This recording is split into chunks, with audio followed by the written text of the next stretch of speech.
মীরা একটু লজ্জামাখা হাসি দিয়ে সংকোচে ভরা স্বরে বলে, আমার হালকা কেশে আমার পিরিয়ডের ব্যথা শুরু হয়েছে।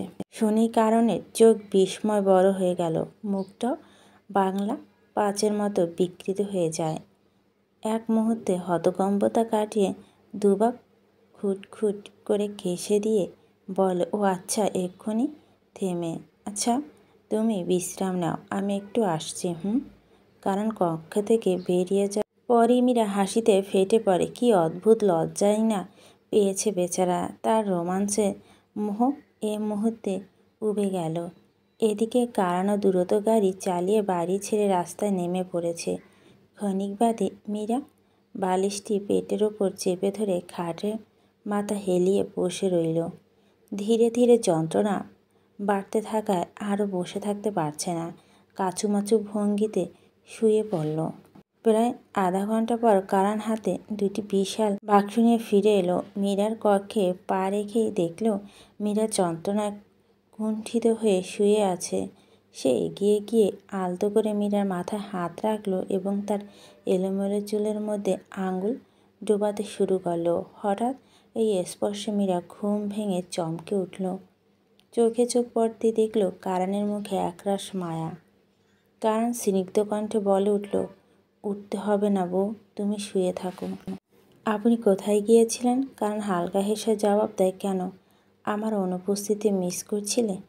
মীরা ঠোঁটে একরাশ হাসি এনে বলে, ফ্লার্ট করতে তো আপনি ভালোই জানেন, তবে লাভ নেই। কারণ তার কথায় মৃদু হেসে উত্তর দিল, বউয়ের সাথে কেউ ফ্লার্ট করে না, বউয়ের সাথে প্রেম নিবেদন করে যান।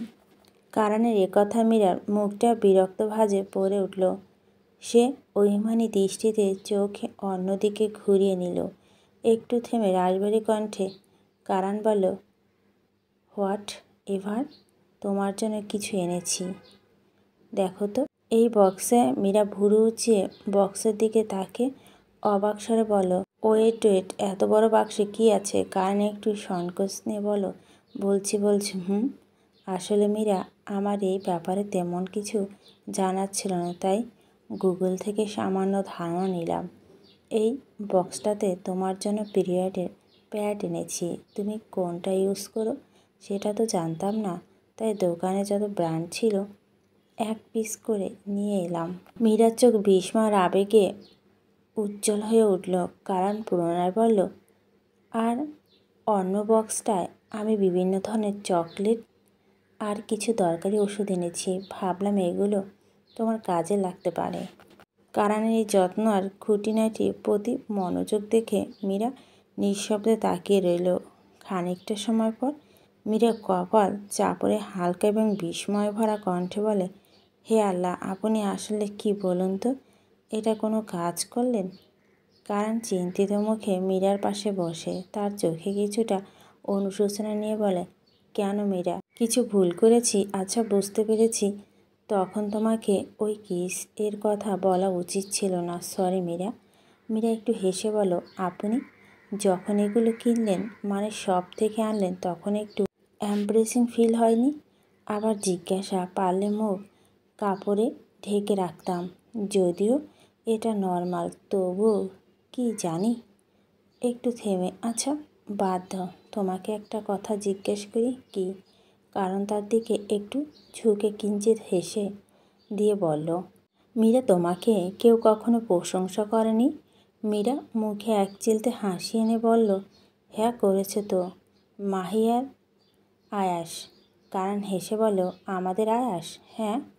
মীরা কিঞ্চিত হেসে আবার বলল, সে আমাকে ফেরি প্রিন্সেস বলেছে। কারণ হালকা হাসলো, তারপর কণ্ঠে সামান্য সন্দেহ এনে জিজ্ঞেস করল, এছাড়া আর কেউ প্রশংসা করেনি? কেউ তো দেখেইনি, মা মাঝে মধ্যেই আমাকে পরি বলতো। এই তো। কারণ স্মিতহাস্য মনে মনে শুধালো, এজন্যই তুমি জানো না মীরা, তোমার সৌন্দর্য কতটা মায়াবী। তুমি যেন সদ্য ফোটা কামিনী ফুল। তোমার চোখে আর মুখে অদ্ভুত আলো ছড়িয়ে আছে, যা অজান্তে হৃদয়কে মোহিত করে। মীরা হঠাৎই সামান্য গম্ভীর স্বরে বলে উঠল, আমার মনে অনেক দিন ধরে একটা প্রশ্ন ঘুরছে, জিজ্ঞেস করব? কারণ হেসে বলল, মীরা তুমি পারমিশন কেন চাচ্ছ? বলে ফেলো না। মীরা একটু দ্বিধায় পড়ে, তারপর মুগ্ধ ভঙ্গিতে জিজ্ঞেস করলো, আপনি এত সুন্দর করে বাংলা বলেন কিভাবে? মানে আপনি তো অনেক বছর ধরে ইউএসএতে থেকেছেন, তবু বাংলা এতটা ফ্লুয়েন্টলি? কারণ হালকা ভুরুকুটি করে হেসে বলল, কি অদ্ভুত প্রশ্ন।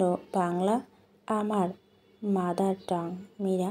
তবে হ্যাঁ, প্রায় 18 বছর ধরে আমেরিকায় ছিলাম। একটু থেমে, আসলে আমি নোবেল প্রিয় রবীন্দ্রনাথ ঠাকুর, হুমায়ুন আহমেদ, শরৎচন্দ্র চট্টোপাধ্যায় লেখার ভীষণ ভক্ত।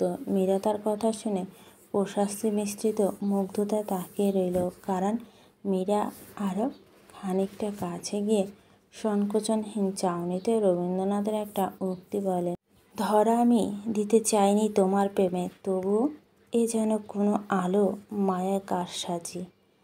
মীরা কারানের কথা যথার্থ অর্থ মনের গভীরে অনুভব করে নীরব থাকে। যদিও কারানের এমন কোমল গভীর ভালোবাসাময় উক্তি তাকে স্পর্শ করেছে, তবু অদ্ভুত দ্বিধার অনুভূতি তাকে আচ্ছন্ন করে রেখেছে। কারানের ব্যক্তিত্বের প্রতিটি খুঁটিনাটি কখনো কখনো তার কাছে অতিরঞ্জিত মনে হলেও কিছু কথা, কিছু শব্দ মনের মধ্যে ঠিকই অনির্বাচনীয় চিহ্ন এঁকে যায়। এর মধ্যে কারণ সহজ ভঙ্গিতে বলে উঠল, কথা বলতে বলতে আসল কথা বলা ভুলে গেছি। মীরা, তুমি বরং সব দেখে নাও ঠিকঠাক হয়েছে কি না, আর চকলেট খাও। আমি একটু ফ্রেশ হয়ে আসছি। কারণ চলে গেলে মীরা বাক্সটা খুলে তাকায়। সে আপন মনে নিজেকে বলে, আমি আসলেই ঠিক বুঝতে পারছি না আপনাকে ঘৃণা করব নাকি বিশ্বাস করব। তবে এইটুকু জানি, আপনাকে কখনো ভালোবাসতে পারবো না। মনের গভীরে জমাট বাঁধা এই দ্বিধা মীরার চোখে ক্লান্তি ছায়া ফেলে, আর সে সুদীর্ঘ একটা শ্বাস ফেলে চুপচাপ বসে রইল। নারীর মন এক সূক্ষ্ম ছুরির মতো। আঘাত যতই হোক, যদি পুরুষের জন্য সামান্য ভালোবাসাও থেকে যায়, তবে তা একটা সামান্য প্রেম বাক্য হৃদয়ে গহীনে ভালোবাসা জোয়ার তুলে আনতে পারে। সমরেশ মজুমদার বলেছেন, মেয়েরা প্রথমবার যার প্রেমে পড়ে তাকে ঘৃণা করলে ভুলতে পারে না। পরিষ্কার জল কাগজে পড়লে শুকিয়ে গেলেও দাগ রেখে যায়। কারণ ফ্রেশ হয়ে এসে দেখে মীরা ডার্ক চকলেট খাচ্ছে, আর ঠোঁটের কোণে সামান্য চকলেট লেগে আছে। কোনো কিছু না বলেই কারণ তার আঙ্গুল বাড়িয়ে ঠোঁটের কোণ থেকে চকলেটের অংশটুকু তুলে নিয়ে নিজ মুখে পুরে নিল। পরে মুচকি হেসে বলল, ওয়াও, এবার তো টেস্ট আরও বেড়ে গেছে। কারণে আচমকা স্পর্শে মীরার গাল লজ্জায় রঙিন হয়ে উঠল। মুহূর্ত নিজেকে সামলে নিয়ে সে দ্রুত মুখে ঘুরিয়ে অন্যদিকে শুয়ে পড়ল। কারণ সূক্ষ্ম হাসিতে ঠোঁটের কোণে এক ধরনের রহস্য লুকিয়ে আপন মনে বলল, শুধু ভালোবাসাটা এখনও পূর্ণতা পায়নি। না হলে আঙ্গুলের পরিবর্তে ঠোঁট দিয়ে স্পর্শ করতাম তোমার ওই ঠোঁট। আমি শুধু জানতে চাই, কি এমন মধুরতা মিশে আছে সেখানে, যা আমাকে পাগলের মতো আকর্ষণ করছে। এরপর মীরার দিকে খানিকক্ষণ তাকিয়ে থেকে চুপচাপ নিচে চলে যায়। ক্ষণকাল পর কিছু ফল কেটে স্লাইড করে সাজিয়ে মীরার ঘরের দিকে পা বাড়ায়। ততক্ষণে মীরা তন্নচ্ছন্ন অবস্থায় শুয়ে আছে। কারণ মীরাকে দেখে তার গায়ের চাদরটা টেনে দিল। তারপর ফলের থালাটা পাশের টেবিলে রাখল।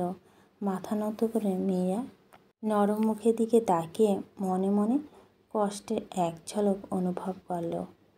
এই একটা মাত্র যন্ত্রণা তোমাকে সহ্য করতে হবে, সেটা কারান চৌধুরীর সাধ্যের বাইরে।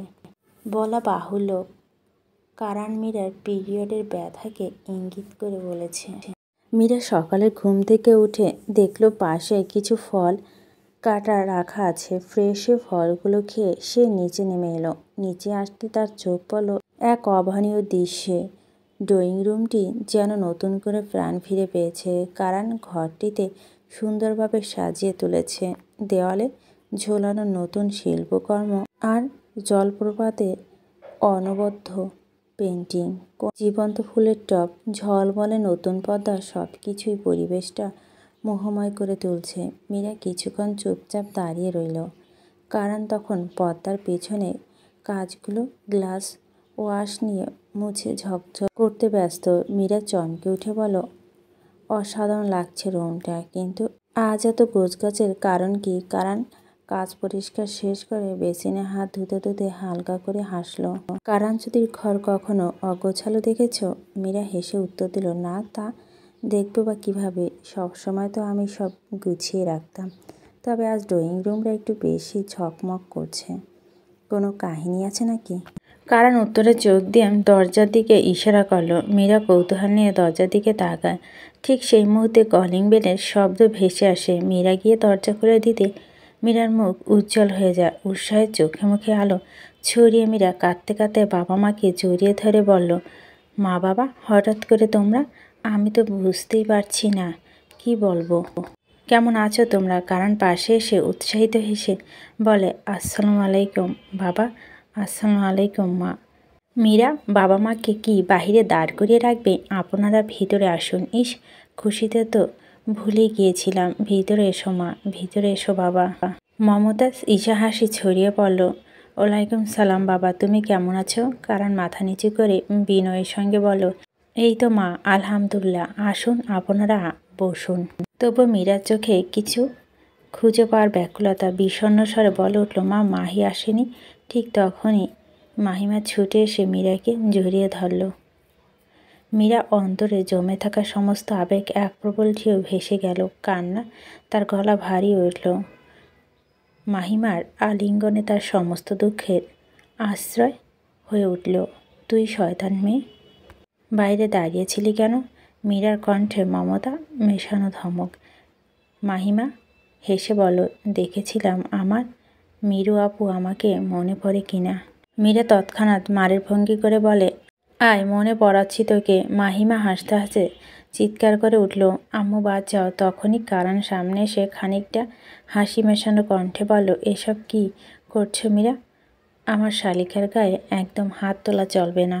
ও এখন বড় হয়ে গেছে। মাহিমা ভরসার হাত পেয়ে খুশিতে উৎফুল্ল হয়ে বলল, এই তো পারফেক্ট, একদম আমার জিজাজির মতো কথা। ভাইয়া, আপু বুঝতেই চায় না যে আমি বড় হয়ে গেছি। একটু নাটকীয় ভঙ্গিতে যোগ করলো, আমি কিন্তু 9-এ পড়ি।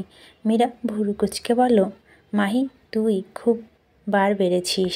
মমতাজ তাদের দিকে এগিয়ে এসে কড়া স্বরে বলল, তোরা থামবি? বাবা, তুমি কিছু মনে করো না, ওরা একসাথে হলে এমন খুনসুটি শুরু করে বেড়ায়।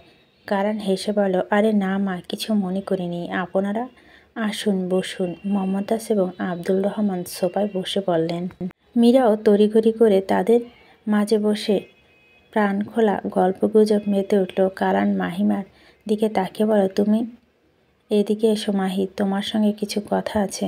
মাহিমা কারণের সামনে কিছুটা তফাতে দাঁড়িয়ে জিজ্ঞেস করলো, হ্যাঁ ভাইয়া, বলুন বলুন। তবে একটা কথা, আমার কিন্তু আরও একটা নাম আছে। কি বলুন? তাই নাকি? আমার আরেকটা নাম হলো ইলিজা। কারণ বিস্ময়ের সঙ্গে বলো, মাশাল্লাহ, চমৎকার নাম তো। কিন্তু ইলিসা নামের অর্থ জানো?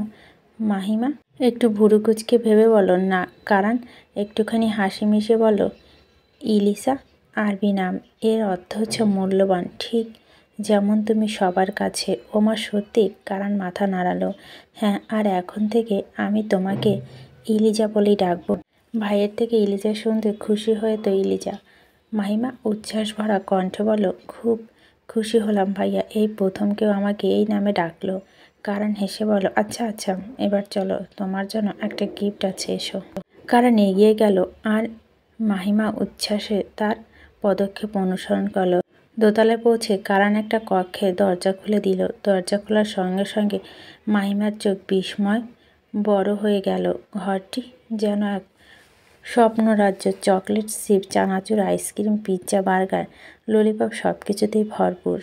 মাহিমা আনন্দে উৎফুল্ল হয়ে খিলখিল করে হাসতে হাসতে বলে, ভাইয়া, আপনাকে আর ধন্যবাদ দিয়ে সময় নষ্ট করব না, আমি গেলাম খেতে।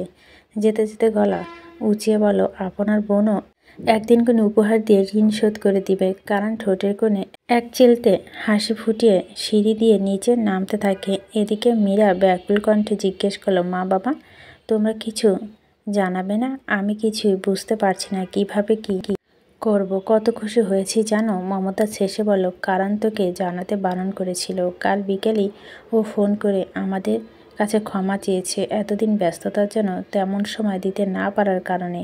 তারপর আমাদের নিমন্ত্রণ করেছে। আব্দুর রহমান শান্ত স্বরে বলেন, আসলে কারণ তো সবসময় ফোন করে খবর নিত।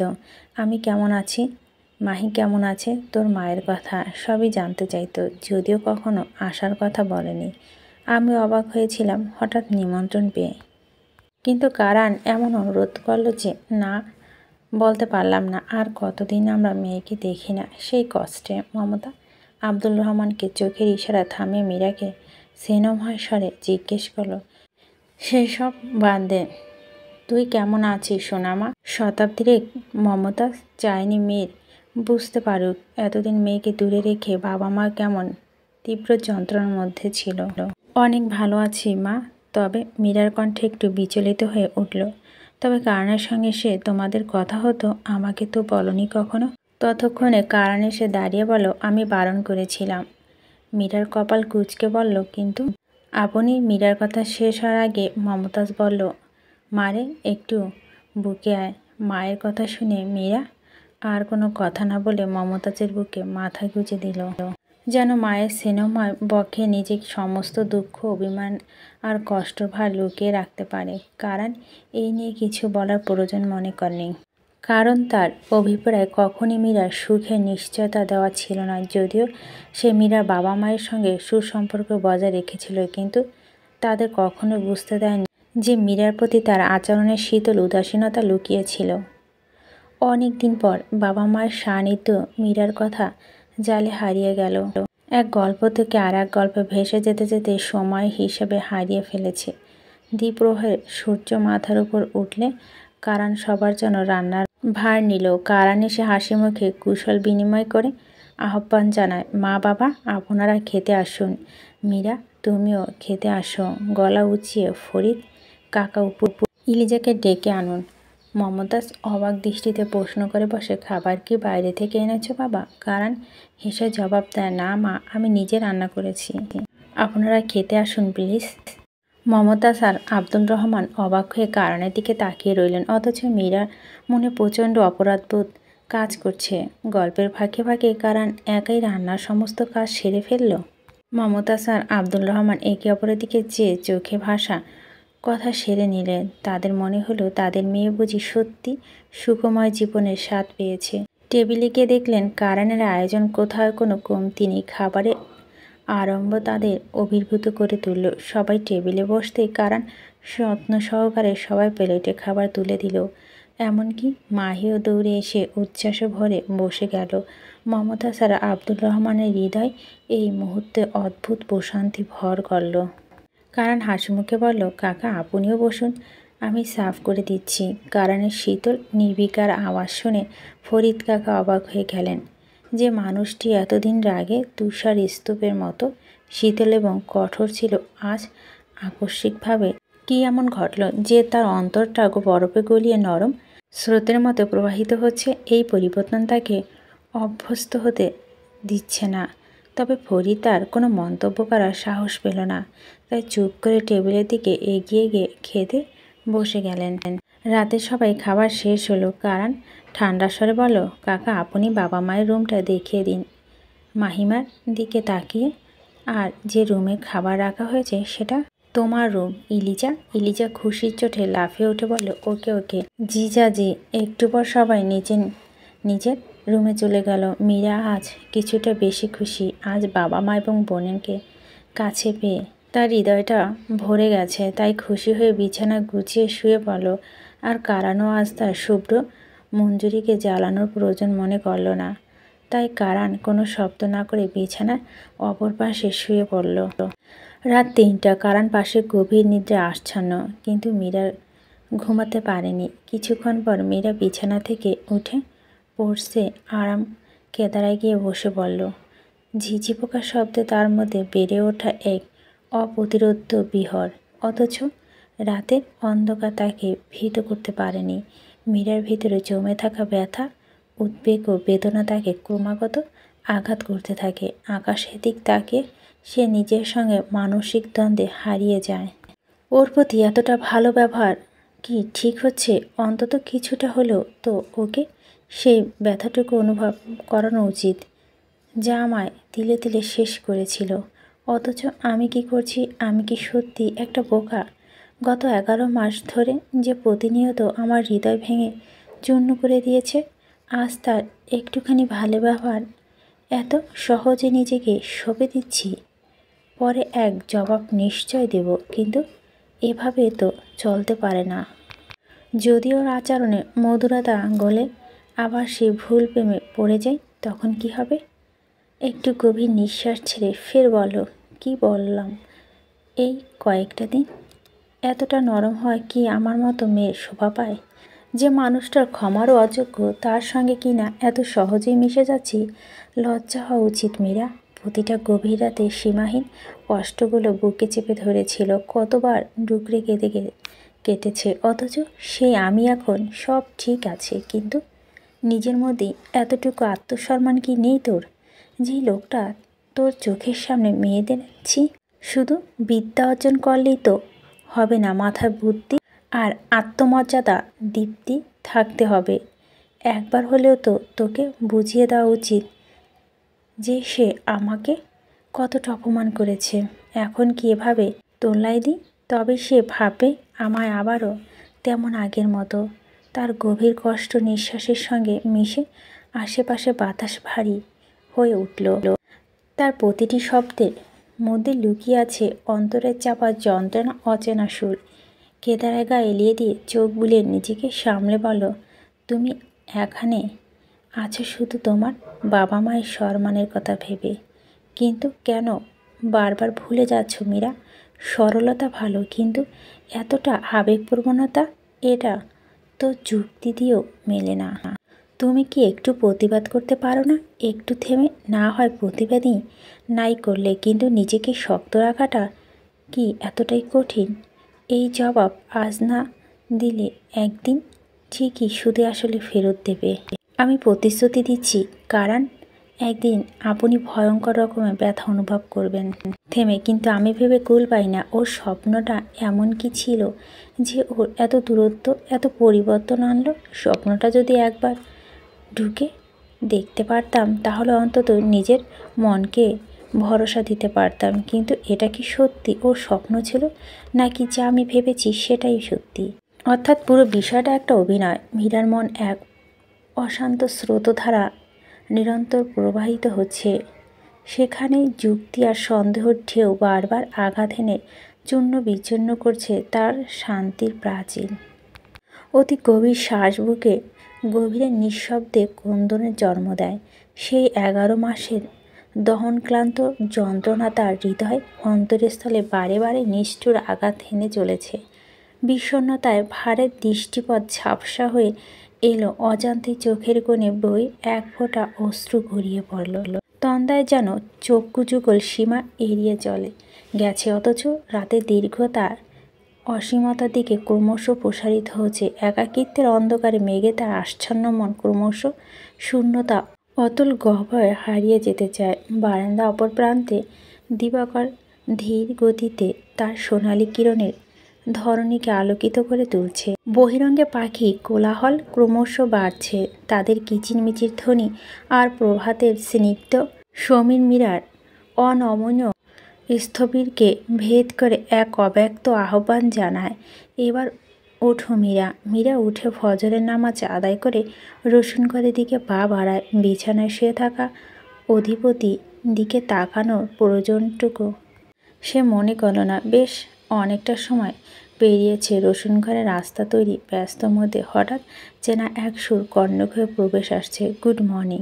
কি করছে আমার বেগম? অথচ মীরা চমকে সহজ সরল উত্তর দেয়, সবার জন্য ব্রেকফাস্ট রেডি করছি, আপনি বসুন, আপনার কফি ইতিমধ্যে বানিয়ে ফেলেছি। কারণ খানিক বিস্ময় মিশিয়ে বলে ওঠে, এটা করা কি খুব দরকার ছিল? আমি কি করতে পারতাম না? তোমার শরীর ঠিক নেই মীরা, তুমি রেস্ট নাও, আমি করছি। মীরা তার কণ্ঠে গাম্ভীর্য বজায় রেখে বলে, আমাকে নিয়ে একটু বেশি চিন্তা করছে দেখছি। এত ভাবার কিছু নেই। কাল সবার জন্য আপনি যে রান্না করেছেন তাতেই আমি যথেষ্ট লজ্জিত। তাই এখন চুপচাপ বসুন। বাবা মাও চলে আসবেন। ফজরের নামাজ পড়ে তারা কেউ ঘুমায় না।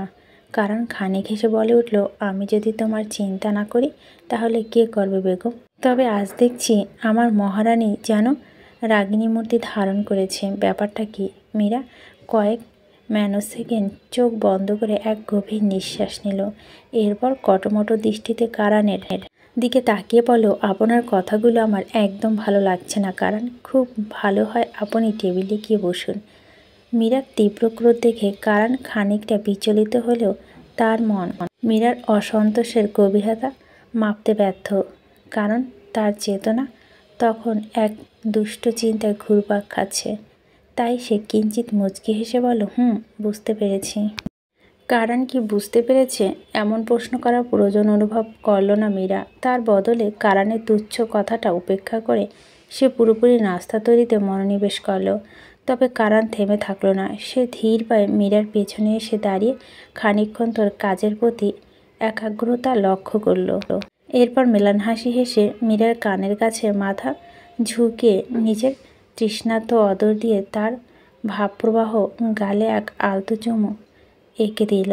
কারণে আচমকা স্পর্শে মীরা দহনক্লিষ্ট অগ্নিগিরির মতো জ্বলে উঠল। তীব্র শাসনের অভিপ্রায়ের ঘাড় ঘুরিয়ে তার দিকে তাকাতেই গিয়ে বিপত্তি ঘটল। কারণের চিবুকের সঙ্গে সংঘর্ষ নিজে হতচেতন হয়ে গেল।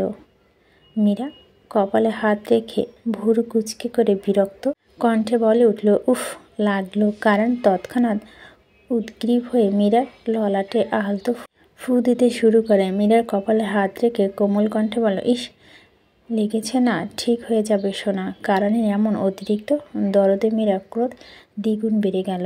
কাঠিন্যতার স্বরে কিছু বলতে যাবে এমন সময় রান্নাঘরে এলো পাথারি পায়ের শব্দ শোনা গেল। মমতাজ ঢুকে উচ্ছ্বাল ভঙ্গিতে বলে উঠল, মীরু। কারণের দিকে তাকিয়ে, আরে বাবা তুমিও তো দেখে উঠে পড়েছ। কারণ ভদ্র হাসি দিয়ে বলো, শুভ সকাল মা। মমতাজ মৃদু হাসি ঝুলিয়ে বললেন, শুভ সকাল বাবা। তুমি কি কালকের মতো আজকেও আমার মেয়েকে সাহায্য করতে এসেছ? কারণ মীরার দিকে তাকিয়ে কৌতূহল মিশ্রিত কণ্ঠে বলে, চেষ্টা করছিলাম মা, কিন্তু আমার অর্ধাঙ্গিনী তা একেবারে পছন্দ করছে না। রুষ্ট মীরা এবার সামান্য উচ্চস্বরে বলে উঠল, আপনি কি যাবেন এখান থেকে? মীরার রাগে তীব্রতা আঁচ করে কারণ আর কিছু না বলেই রেফ্রিজারেটর খুলে একটা আপেল বের করলো। পরে আপেলের কামড়ে মনোযোগী ভঙ্গিতে রান্নাঘর ছেড়ে বেরিয়ে গেল। মমতাজ মীরার রাগে উচ্ছ্বাসিত মুখ দেখে উদ্বিগ্ন কণ্ঠে বলো, কি হয়েছে মা? তোর চোখ মুখ ভারী লাগছে কেন? মীরা নিজের ক্ষোভকে সংযত করে মুখে অব্যক্তি স্বাভাবিক করে বলো, কিছু না মা, তুমি গিয়ে বসো। মমতাজ মুখে হাসি ধরে বলে, আমার মেয়েকে একটু সাহায্য করতে এলাম, বসলেই চলবে। সব হয়ে গেছে মা, শুধু অমলেটটাই বাকি। আর সারা জীবন তো তুমি করেছো, এবার না হয় মেয়ের বাড়িতে একটু বিশ্রাম নাও। মমতাজ সন্তুষ্ট হাসি নিয়ে মীরার মাথায় স্নেহভরা হাতে বুলিয়ে রান্নাঘর ছেড়ে বেরিয়ে গেল। মীরা রান্নাঘরের বেসিনের কাছে থালা বাসন ধুতে ধুতে গভীর চিন্তায় ডুবেছিল। এমন সময় কারণ সুখময় কণ্ঠে পিছন থেকে বলল, অন্তত একটা মেড রাখতে পারতে মীরা, তোমাকে এভাবে কষ্ট করতে দেখতে ভালো লাগে না আমার। কারণের কথাগুলো মীরা সহ্য সীমা ছাড়িয়ে গেল। সে তো আজই ঠিক করে রেখেছিল কারণকে শাস্তা করার। তার উপর এমন প্রেমলাপ শুনে মনের মধ্যে জমে থাকা আগুন নতুন করে দাউ দাউ করে জ্বলে ওঠে। মীরার হাতের কাছ থামিয়ে ক্ষোভে চেঁচিয়ে উঠল, আপনি শুরুটা কি করেছেন? এটা কি ধরনের নাটক আপনার? কারণ একটু থমকে গিয়ে শান্ত কণ্ঠে বলো, কি হয়েছে মীরা? আমি আবার কি করেছি? মীরা ব্যঙ্গ হাসি দিয়ে বলো, কি করেছেন সেটা না বলে বরং বলুন কি করেননি। কারণ ধীরে ধীরে তার দিকে এগিয়ে এসে নরম স্বরে বলো, তুমি একটু শান্ত হও মীরা, আমার কথাটা শোনো। মীরা ক্ষিপ্ত দৃষ্টিতে তাকিয়ে ফুঁসতে ফুঁসতে এক পলক চোখ বুজে নিজেকে সংবরণ করলেন। তারপর জোয়ালা শক্ত করে বলো, আপনাকে একটা ফ্রি অ্যাডভাইস দিই, আমার সাথে কথা কম বলুন, সেটাই আপনার জন্য ভালো। আর আপনাকে এত ভালোবাসার অভিনয় করতে হবে না, আমি কিন্তু কিছুই ভুলিনি। কারণ দীর্ঘশ্বাস ফেলে কিছুটা আহত কণ্ঠে বলো, ঠিক আছে, ভুলতে হবে না, মনের মধ্যে লুকিয়ে রাখে দাও, কিন্তু বাবা মা যেন কষ্ট না পায়। তারা কিছু বুঝুক সেটা আমি চাই না, হোক তারা তোমার বাবা মা। মীরা রাগে আবার অবাক হয়ে শক্ত চোয়ালা তার দিকে দৃষ্টিপাত করল। তারপর তীক্ষ্ণ স্বরে বলল, আপনার এত ভালো সাজার চেষ্টা আপনাকে মানায় না। আপনি কি জানেন আপনাকে আমি কতটা ঘৃণা করি? আর আপনার সেই আচমকা কিস চিৎকার দিয়ে কেন করলেন সেটা? আপনার স্পর্শ আমার কাছে বিষের মতো লাগে। তার কণ্ঠ ভারী হয়ে আসে। কিছুক্ষণ থেমে পুনরায় বলে, আমি যে দুর্বল এমনটা ভাববেন না, আমি শুধু ইসলামের বিশ্বাসী। আর এতগুলো দিন এসব সহ্য করেছি কেন জানেন? কারণ আমি আপনাকে। মীরার কণ্ঠ হঠাৎ থেমে যায়, মুখ দিয়ে বেরিয়ে আসে বাক্য ভিতরে আটকে রইল। কারণ আমি আপনাকে ভালোবাসতাম বাক্যটা আর উচ্চারণ হলো না। কারণ নিষ্প্রাণ চোখে তার দিকে তাকিয়ে রইল। মনে মনে সেও জানতে চায়, তুমি আমাকে কি মীরা? কিন্তু এই মুহূর্তে তার মুখ থেকে কোনো শব্দ বের করার শক্তি নেই। মীরা মুখে অভিব্যক্তি দূর রেখে পুনরায় বলল, আপনি কি বোঝাতে চাচ্ছেন আমাকে ভালোবাসেন?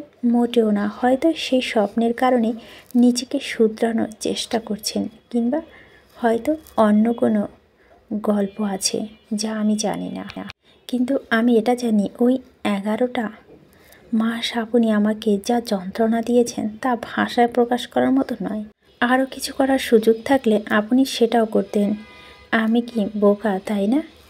আপনার উপস্থিত আমার অসহ্য লাগে।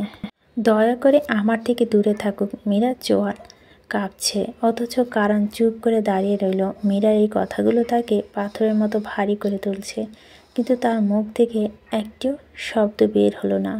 মীরা গভীর শ্বাস নিয়ে স্থির কণ্ঠে বলল, যদি একদিন আমার হৃদয়ের পৃষ্ঠগুলো পড়তে পারতেন, তবে দেখতে পেতেন কতগুলো রাত চোখের পানিতে বিছানা ভিজিয়ে কাটিয়েছি। অনুভব করতে পারতেন আমার হৃদয় জুড়ে জ্বালা ক্ষতগুলো। কথাগুলো বলে মীরা আবার কাজে মনোযোগ দিল।